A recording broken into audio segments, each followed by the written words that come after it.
Guys, আজকে আমি আবার চলেছি তোমাদের মাথা নষ্ট করতে নতুন একটি রেসিপি নিয়ে। তো আজকে আমরা একটা নতুন রেসিপি ট্রাই করবো, যেটা থাইল্যান্ডের খুব স্পেশাল একটা ডিশ, যার নাম ম্যাঙ্গো স্টিকি রাইস। সো এখানে আমি প্রধান উপকরণ নিয়ে নিয়েছি আম, যেটাকে আমি সুন্দরভাবে কেটে নেব। অবশ্যই আমটাকে আমার সুন্দরভাবে কাজ করতে হবে, কারণ আমার কাছে একটাই আম আছে। আরেকটা আম চাইলে আমার আম্মু আমাকে লাথুসটাও দিতে পারে, ওইটা ব্যাপার না, ওইটা প্রত্যেকটা ঘরেরই গল্প।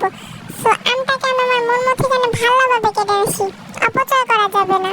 তো আমি আমার মন মতো এখানে একটু চিকন চিকন করে পিস করে নিচ্ছি, যাতে আমি উপর দিয়ে সুন্দরভাবে ডেকোরেশন করতে পারি। তোমরা শুধু সুন্দরভাবে আম কাটাটাকে দেখো। এখন আমরা আমাদের বলটাকে নিয়ে নিব। সো এখানে আমরা রাইসটাকে দিব। 3, 2, 1. আল্লাহ, এই রাইস তো সুন্দর মতো হইলই না। সমস্যা নেই, আমার হাতের জাদু দিয়ে আমি এখন এটাকে ঠিক করে নিচ্ছি। চতুর্দিকে ধাক্কা মেরে মেরে এটাকে আমি সোজা করে নেব। আমিও ঘাটতেরা। গাইস, তোমরা কিছু দেখো নি, তোমরা এমন একটা ভান করো যে তোমরা কিছু জানো না, এখানে কিছু হয়নি। এই রাইসটা সুন্দরভাবে এসেছে। এরপরে আমাদের প্রধান কাজ আমটাকে সুন্দরভাবে ডেকোরেশন করা। কিন্তু এই আমটা আমার মতো ঘাটতেরা কোনোভাবে সোজাভাবে বসতেই যেতেছিল না। আমিও ঘাটতেরা, আমি ধাক্কা মেরে মেরে সোজা করে বসিয়েছি।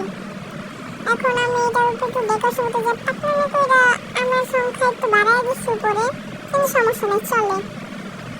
এখন আমি একটু অ্যাস্থেটিকভাবে দুধটাকে ঢালতে গেছিলাম, কিন্তু এটা তো অ্যাস্থেটিক কোনোভাবে হয়নি। যেমনই হোক, মানে উপরে পড়লেইছে। ধুর, এত ধীরে ধীরে দিতে আমার বিরক্ত লাগছে, আমি বাকি আলগা দিয়ে দিচ্ছি। সো গাইস, অবশেষে আমাদের এটা এত ধান টান ডেকোরেশন করা শেষ। সো এখন আমি এটা তোমাদেরকে টেস্ট করে দেখাবো। তোমরা তো টেস্ট করতে পারবে না, সো দেখো আমি কিভাবে টেস্ট করি। এটা অনেক মজা ছিল। এই রাইসটা একটু স্টিকি হতো, কিন্তু আমার ধৈর্যের অভাবে স্টিকি হতে পারেনি। অবশ্য আমি এটা টেস্ট করেছিলাম, অনেক মজা হয়েছে। যতটা আমি চিন্তা করছিলাম এর থেকে বেশি মজা ছিল। আমার দ্বারা যত ভালো রান্না হয় আমি চিন্তাও করতে পারি না। আচ্ছা, আজকের জন্য এতটুকু, আবার পরে আমনে টাটা।